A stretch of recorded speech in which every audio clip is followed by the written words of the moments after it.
ओम श्री जय हंस निर्वाण।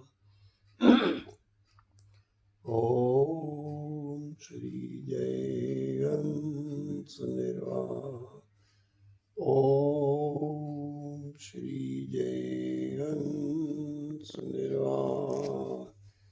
भगवान स भगवान की जय। बाबा पूरन लाल भगवान की जय। सच्चिदानंद भगवान की जय। ओम श्री जय हंस निर्वाण।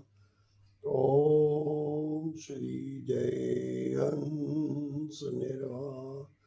ओम श्री जय हंस निर्वाण। पिछले प्रसंग में हमने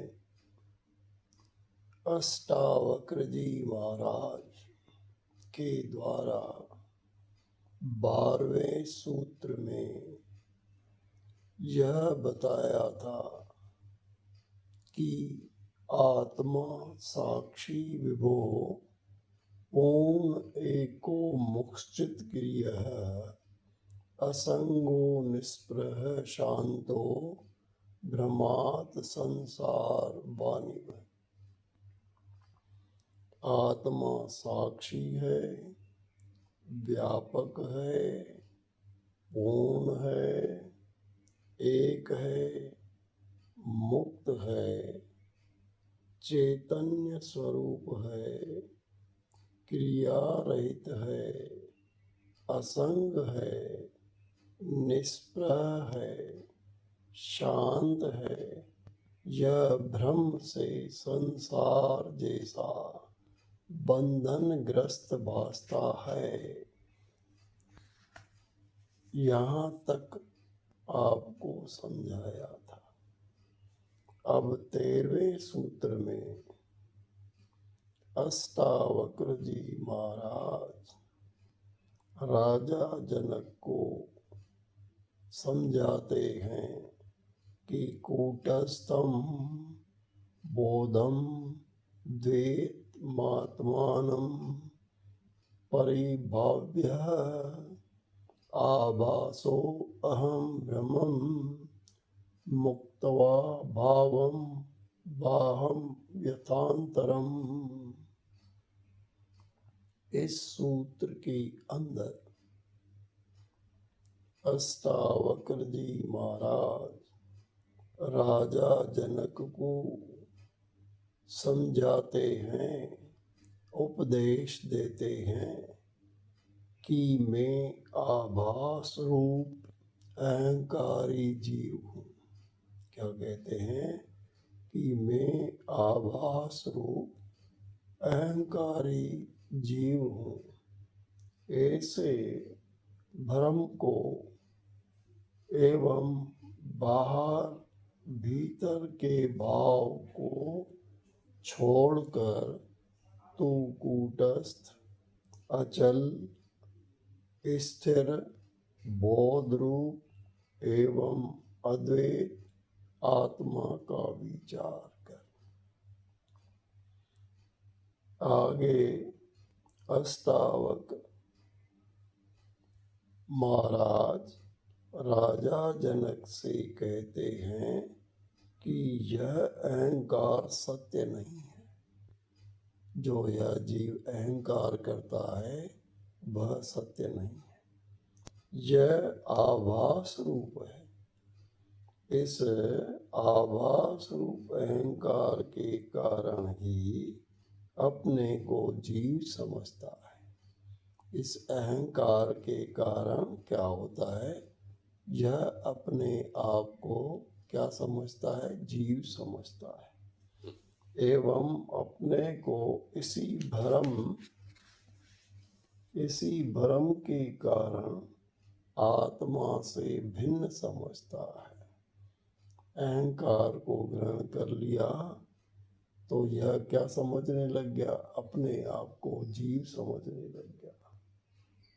और जीव समझने के कारण ही यह आत्मा से अपने आप को भिन्न समझता है। अतः तू इस भ्रम को छोड़ दे, जो ये तूने भ्रम बनाया है अहंकार का, उसे छोड़ दे, तथा साथ ही इस बाहर भीतर के भाव को छोड़ दे। जो बाहर और भीतर का जो भाव है उसको छोड़ दे कि आत्मा अर्थात परमात्मा बाहर कहीं दूर आसमान में है या तेरे ही भीतर है। यह बाहर और भीतर का भेद मन का है। अभी आप समझते हो ना कि क्या है, बाहर आत्मा है, यह आसमान पर आत्मा है। तो इस भेद को, बाहर और भीतर के भेद को छोड़ दे, यह मन का भेद है। आत्मा सर्वत्र है, बाहर भी है और भीतर भी है। आत्मा क्या है? सब जगह है, बाहर भी है और भीतर भी है। तू केवल इस कूटस्थ स्थिर अचल बोध स्वरूप अद्वैत आत्मा का विचार कर। कैसे भाव को छोड़ना था? अहंकार के कारण तूने अपने आप को जो जीव समझा था, यही प्यारे, इसी के कारण तू आत्मा से अपने आप को भिन्न समझता था। इस भ्रम को क्या करते हैं? जो तूने बाहर और भीतर का भ्रम बनाया है उसको छोड़ दे। यह बाहर और भीतर का जो भ्रम है प्यारे, वह मन का है। और तू उस आत्मा का विचार कर जो स्थिर है, अचल है और सर्वत्र है, सभी जगह है, भीतर और बाहर सभी जगह है। आत्मा का विचार कर। अष्टावक्र महाराज राजा जनक की भ्रांति मिटाते हुए कहते हैं कि ये जो तुम्हें जो विचार मिले हैं ये सब उधार हैं। ये जो आपके विचार मिले हैं यह सब उधार के हैं, दूसरों के हैं, तुम्हारे नहीं हैं। दूसरों के कहने पर झूठी मान्यताओं को तुमने क्या कर लिया है? बना ली है। अब ये क्या है? दूसरों के विचार है, दूसरों के विचार तुमने ग्रहण कर लिए हैं और झूठी मान्यता को तुमने बना लिया है कि मैं जीव हूँ, आत्मा मुझसे भिन्न है। कोई आत्मा को बाहर सृष्टि में कहता है, कोई आकाश में, कोई स्वयं के भीतर आदि।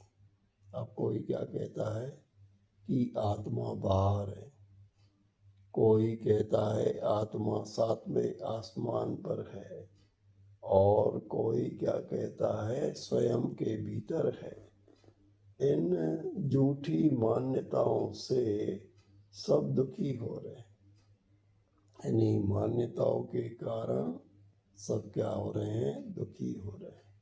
उनके साथ तुम भी दुखी हो रहे हो, उनके साथ तुम भी क्या हो रहे हो? दुखी हो रहे हो। इन उधार ली हुई मान्यताओं को छोड़कर स्वयं जाग कर देख लो तो यह सारा भ्रम मिट जाएगा।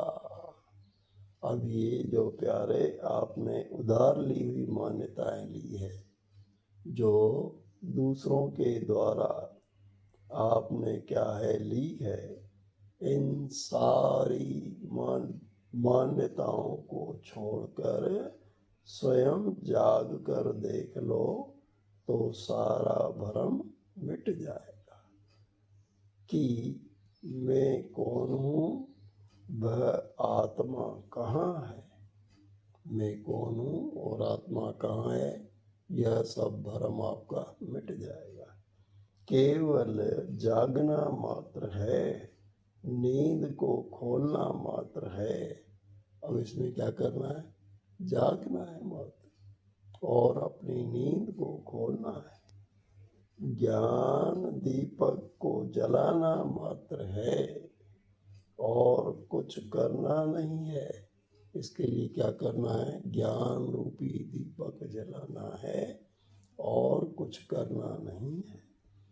अष्टावक्र ने जो बाहर और भीतर की बात कही है वह थोड़ी समझने की है। अष्टावक्र जी महाराज ने जो बात बाहर और भीतर की कही है उस वह क्या है? थोड़ी समझना है, उस थोड़ी समझने की है। मनुष्य के बाहर एक जगत है, मनुष्य के बाहर क्या है? एक जगत है। यह संपूर्ण सृष्टि है जिसे कर्म जगत कहते हैं। मनुष्य क्या है? बाहर की तरफ क्या देखता है? जगत देखता है। संपूर्ण सृष्टि है बाहर की ओर और जिसे कर्म जगत कहते हैं। मनुष्य का भी एक व्यक्तित्व है बाहरमुखी। मनुष्य का क्या है? एक व्यक्तित्व है। वह क्या है? बाहरमुखी है। वह क्या करता है? हमेशा बाहर की ओर देखता है। वह हमेशा ही बाहर की ओर इस संसार को देखता है। वह स्वयं के भीतर नहीं जा सकता। जो स्थूल जो है, स्थूल बुद्धि वाला व्यक्ति है, वह बाहर की ओर ही देखता है, संसार को देखता है, जो कि क्या है? एक क्या है? जिसे कर्म जगत कहते हैं। वह स्वयं के भीतर नहीं जा सकता। बाहरमुखी आदमी जो है स्वयं के भीतर नहीं जा सकता। उसका ध्यान में जाना कठिन है।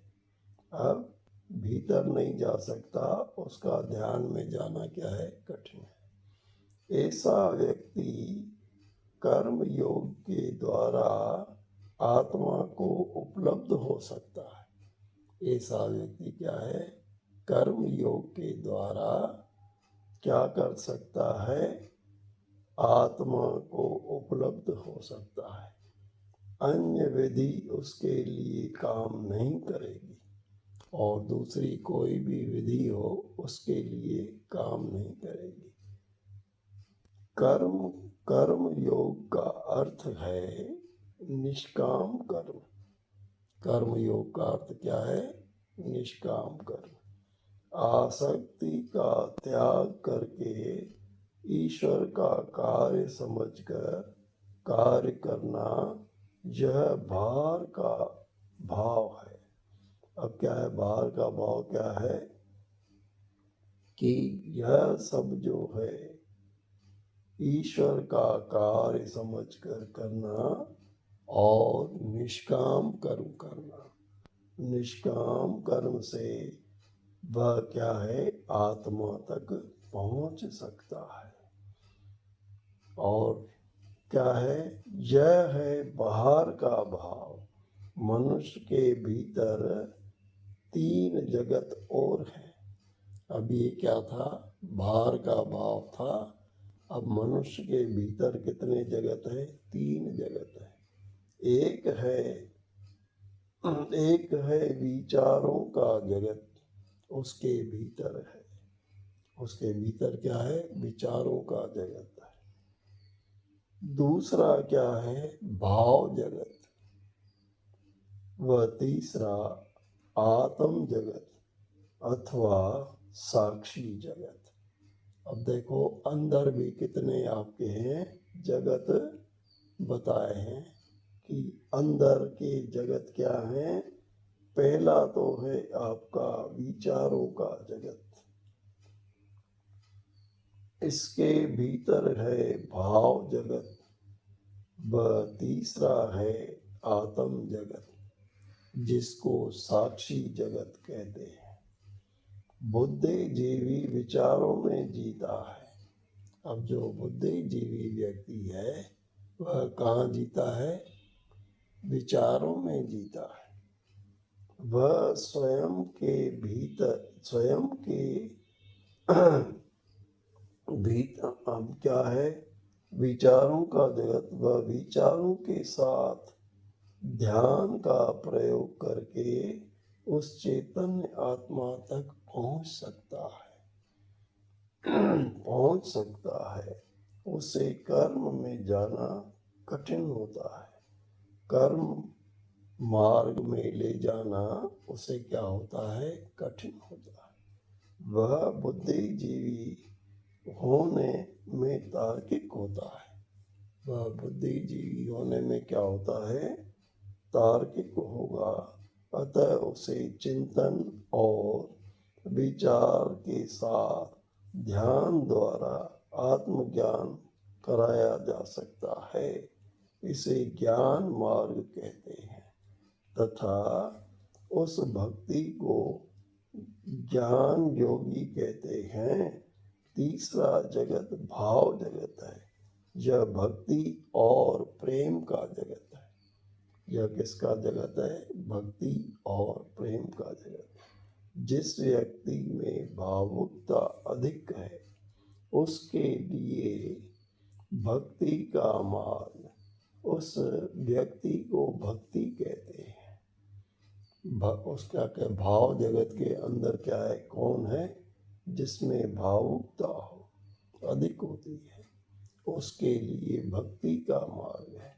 इस व्यक्ति को भक्त कहते हैं। भावना प्रधान व्यक्ति के लिए ज्ञान व कर्म नहीं है। जो भावना प्रधान व्यक्ति है उसके लिए क्या है प्यारे? ज्ञान मार्ग, ज्ञान व कर्म मार्ग नहीं है। यह ज्ञान, कर्म और भक्ति तीन मार्ग हैं जो भिन्न भिन्न प्रकार के व्यक्तियों के लिए हैं। चौथा जगत है आत्म जगत या साक्षी जगत। यह केंद्र है, यह केंद्र पर है। इसी के आधार पर सारा भवन खड़ा है। सारा सृष्टि चक्र इसी धुरी पर घूम रहा है। यही लक्ष्य है। ज्ञान, कर्म और भक्ति मार्ग है। तीनों के साथ ध्यान जोड़ने पर इस लक्ष्य को प्राप्त होते हैं। कृष्ण का कर्म योग, कपिल का साक्ष्य योग एवं नारद का भक्ति योग, ये तीन मुख्य मार्ग हैं। इसमें अष्टावक्र का मार्ग अनूठा है। सीधा साक्षी पर जाना। वे कोई कर्म ही नहीं बताते, कोई विधि ही नहीं देते, न कर्म, न ज्ञान, न भक्ति। सीधी साक्षी की बात कहते हैं। यही अंतिम है। इस साक्षी भाव में सीधा जाने के समस्त भ्रम मिट जाते हैं। साक्षी भाव ऐसा है, भाव में सीधा जाने से जो आपके समस्त भ्रम हैं वह मिट जाते हैं। सभी धारणाएं टूट जाती है। जिस प्रकार कमरे में भूत दिखाई देता है किंतु दीपक जलाने पर वह दिखाई नहीं देता, गायब हो जाता है, क्योंकि वहाँ भूत था ही नहीं, भ्रम था जो दूर हो गया। यदि भूत होता तो गायब नहीं होता। ऐसे ही अहंकार का भ्रम है। इसे गिराने की अनेक विधि है। भक्ति है ईश्वर की शरण में जाना, अपने को अकर्ता मानना, भिक्षान्न ग्रहण करना, अपने को तुच्छ समझना, नम्रता लाना, नमस्कार व साष्टांग दंडवत करना, चरणों में झुकना आदि अनेक विधियां अहंकार को मिटाने के लिए काम में लाई जाती है, किंतु अष्टावक्र किसी विधि का उपयोग नहीं करते। वे सीधे इस परम शक्ति का बोध कराते हैं जिससे अहंकार अपने आप गिर जाता है, समस्त भ्रम मिट जाते हैं। धर्म कोई परंपरा नहीं है जिसे क्या है निभाना मात्र है, तथा परंपराएं भी धर्म नहीं है। धर्म शाश्वत है, सनातन है। आदमी ने धर्म नहीं बनाया, धर्म के द्वारा आदमी बनाया गया। धर्म आदमी से भी पूर्व था।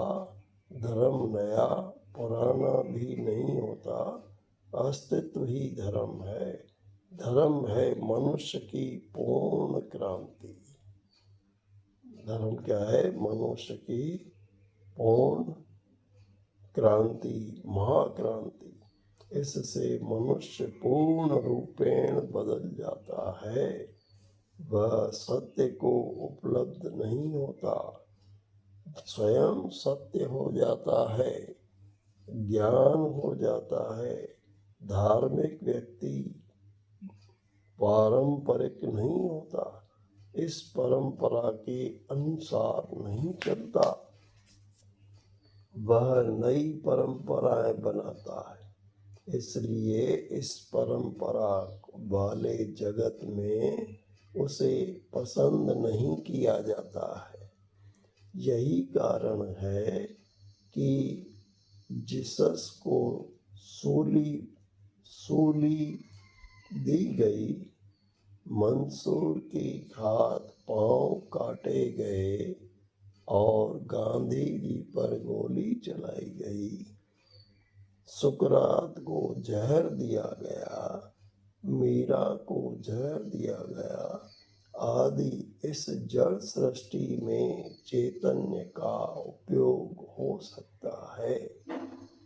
अज्ञानियों की दुनिया में एकाध ज्ञानी का कहाँ निर्वाह हो सकता है? जहाँ अज्ञानता वरदान हो, वहाँ बुद्धिमान होना भी मूर्खता है। जहाँ अज्ञानता हो, वहाँ बुद्धिमान होना भी मूर्खता है। इसलिए ज्ञानियों को इस दुनिया में पसंद नहीं किया, वह उनकी हत्याएं की। अब अज्ञानियों ने क्या करा कि ज्ञानियों का आदर सत्कार तो छोड़ो, लेकिन उनकी क्या कर दी? हत्याएं कर दी। इस सूत्र में अष्टावक्र आत्मा को कूटस्थ, स्थिर, अचल कहते हैं। यह आत्मा स्थिर है, अचल है, वह चलती नहीं। संसार चलता है, आत्मा केंद्र धुरी है और संसार परिधि है। आत्मा क्या है? केंद्र है, धुरी है, लेकिन संसार क्या है? वह परिधि है। परिधि ही चलती है, केंद्र या धुरी नहीं चलती। धुरी के स्थिर रहने से ही संसार को गति मिलती है। धुरी के स्थिर रहने पर ही संसार को क्या मिलती है? गति मिलती है। परिधि पर गति सर्वाधिक होगी। वह जो केंद्र के समीप जाते हैं, गति कम होती चली जाती है। केंद्र के पास आप जैसे जैसे जाएंगे, आपकी गति कम हो जाएगी। अधार्मिक की गति सबसे अधिक होगी। वह जो धार्मिक होता जाता है, उसकी गति कम होती जाती है।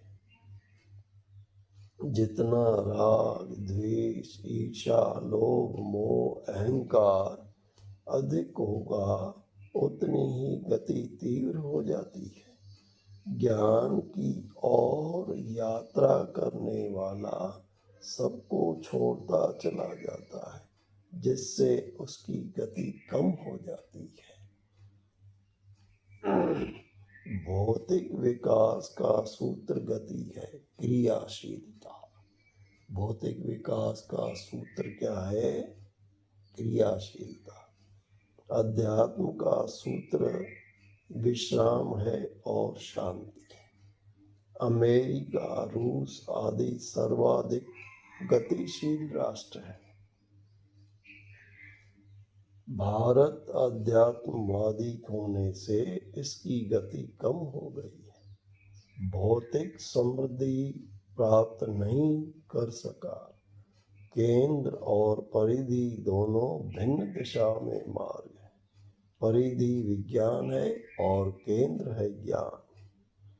ज्ञान के बिना विज्ञान के भी अच्छे परिणाम नहीं हो सकते हैं। ज्ञान के बिना प्यारे विज्ञान के भी परिणाम जो है अच्छे नहीं हो सकते। विज्ञान शक्ति मात्र है, उपयोग को ज्ञान नहीं देता, जिसके विनाशकारी परिणाम होते हैं।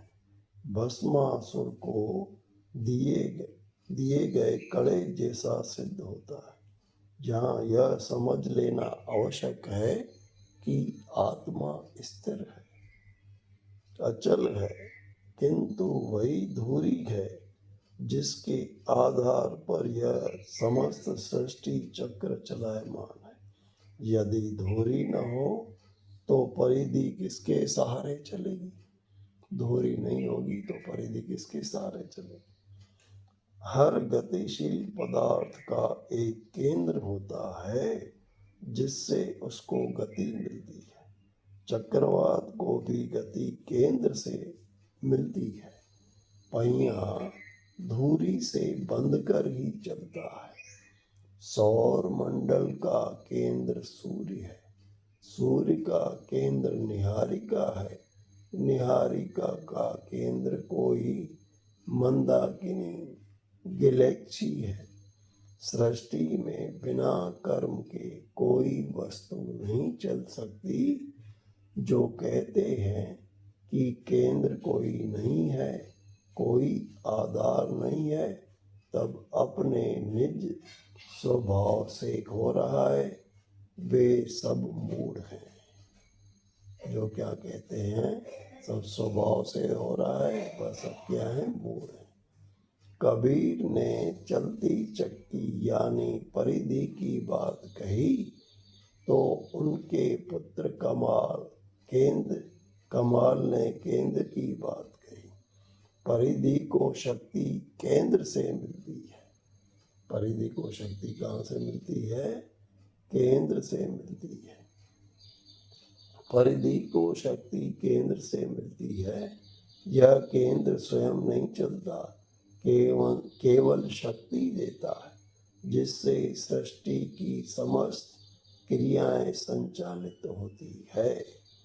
इस जड़ शरीर में जो चेतन गति है वह चेतन की है।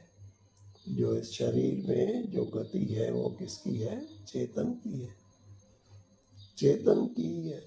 यह केंद्र शक्ति ही नहीं, ज्ञान भी है। ज्ञान विहीन शक्ति पैशाचिक वृत्ति एवं ज्ञान युक्त देवी होती है। शक्ति दोनों के पास है, किंतु भेद ज्ञान के कारण है। अष्टावक्र यही कह रहे हैं कि यह कूटस्थ आत्मा स्थिर है, जिसकी शक्ति से यह समस्त सृष्टि चल रही है, साथ ही बोध रूप भी है। फिर शक्ति व बोध भिन्न नहीं है। ये शक्ति और बोध जो है वह भिन्न नहीं है, उसी आत्मा के हैं। दोनों को भिन्न समझना ही अज्ञान है। इस सूत्र में अष्टावक्र ने कूटस्थ, बोध रूप एवं अद्वैत इन तीन शब्दों में समस्त सृष्टि की व्याख्या कर दी। यही गुरु की महिमा है। प्यारे, देखो कितना मार्मिक प्रसंग है।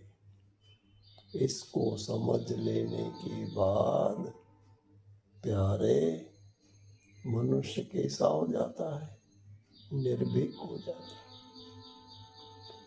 क्यों कि अहंकार के कारण ही प्यारे यह मनुष्य अपने आप को जीव मानता है।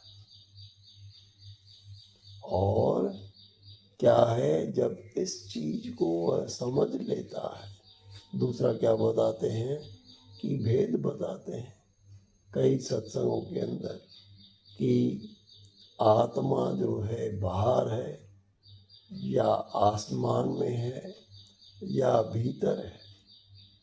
अब इन तीनों चीजों का अष्टावक्र जी महाराज क्या कहते हैं कि इनको समझना है कि आत्मा जो है न भीतर है न बाहर है।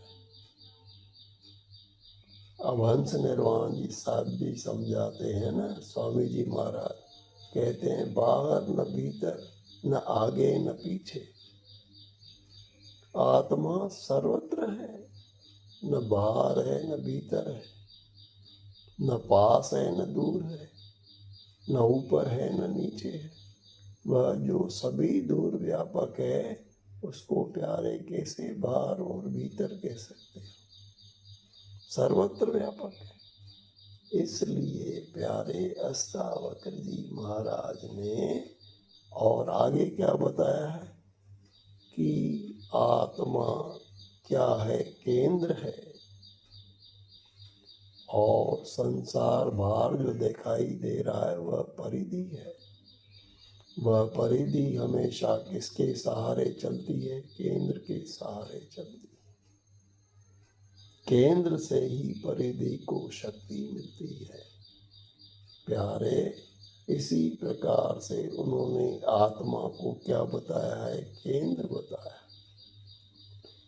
और यह जगत जो है क्रियाशीलता, इसको परिधि बताया है।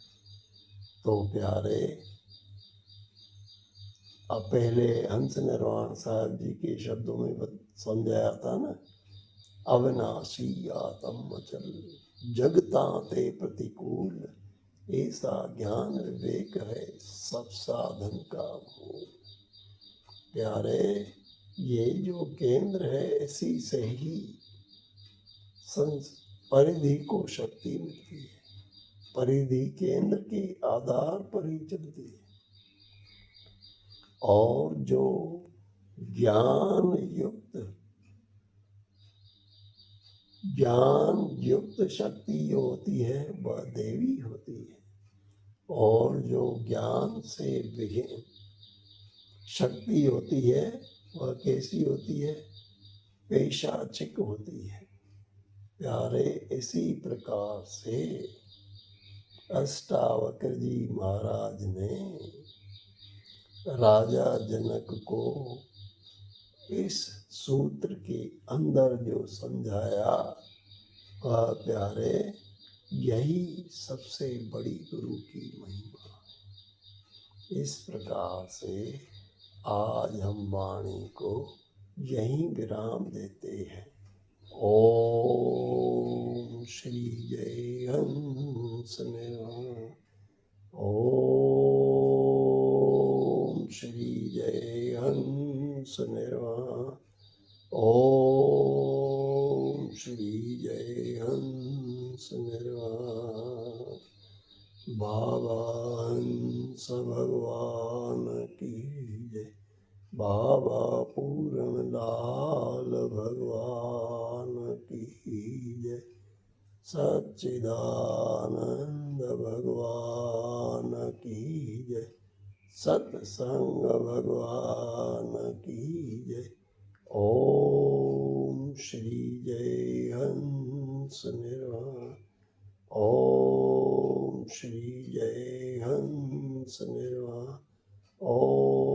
श्री जय हंस निर्वाण।